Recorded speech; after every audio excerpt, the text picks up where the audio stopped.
கொண்டக்கடலை பார்த்திங்கன்னா நல்லா ஊறிடுச்சு. காலையில் ஊற வச்சது நல்லா ஊறிருக்கு பாருங்க. இப்போ உப்பு வந்து தேவையான அளவு உப்பு போட்டுக்கலாம். இப்போ தண்ணி பார்த்திங்கன்னா தேவையான அளவு ஊற்றி 2 விசில் விட்டால் போதும். பாருங்கள் 2 விசில் விட்டு எடுத்துருக்கேன். நல்லா மசிஞ்சிச்சு பாருங்கள். இந்த அளவுக்கு இருந்தால் போதும். வடிச்சுட்டு அடுத்து தாளிப்போம் வாங்க. கருப்பு கொண்டக்கடலை சுண்டல் தாளிக்க போகிறோம்.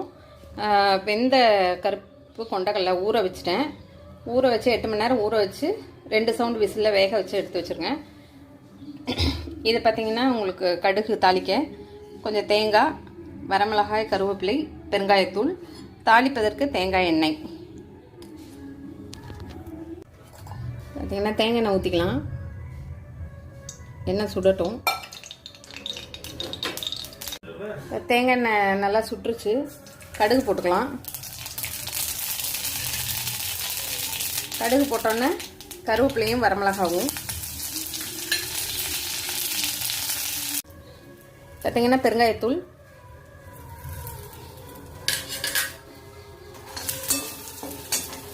அதுக்கப்புறம் வந்து பார்த்திங்கன்னா தேங்காய் லேசாக ஒரு எண்ணெயில் வறுத்துட்டோம்னா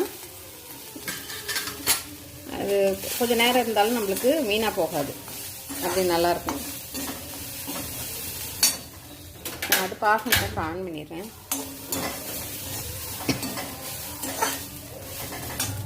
இப்போ நல்லா வதக்கிட்டு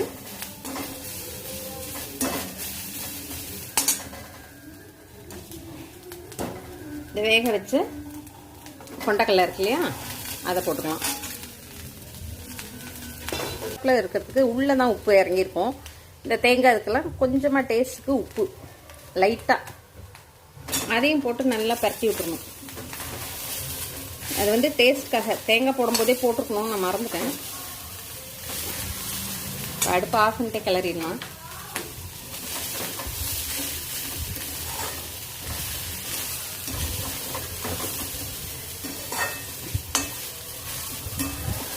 இப்போ பாருங்க,